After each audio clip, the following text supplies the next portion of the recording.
Պարոն նախագահ, ընդհանուր առմամբ ինչպես կգնահատեք անցկացված ընտրությունները, ինչ դիտարկումներ ունեք դուք։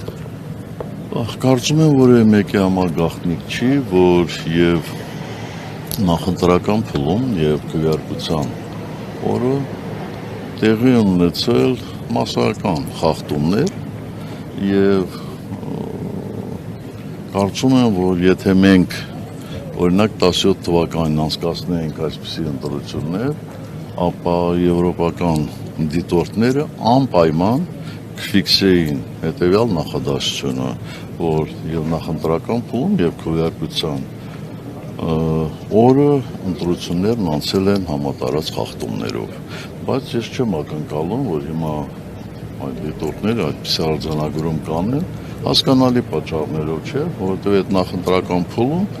իրենց քաղաքական ղեկավարները ամբողջական սատարում են հայտնել այսօրվա իշխանություններին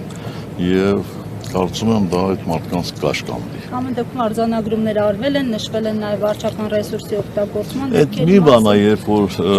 ասինքն թեթև տես նշում են, այդ էլ չէին կարող ընդհանրապես չնշել, որովհետեւ դե շատ ակնհայտ էր էլի։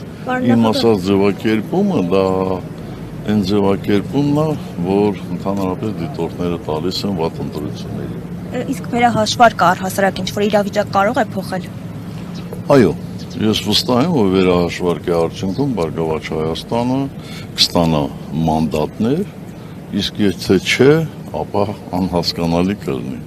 Պարոն նախագահ, Հանրապետական կուսակցությունը պատրաստ է փողոցային պայքարի։ Հանրապետական կուսակցությունը, նորից եմ ասում, պատրաստ է մշտապես սատարել այն քաղաքական ուժերին, ովքեր ստացել են մեր ժողովրդի քվեն բավականաչափ մեծ չափերով։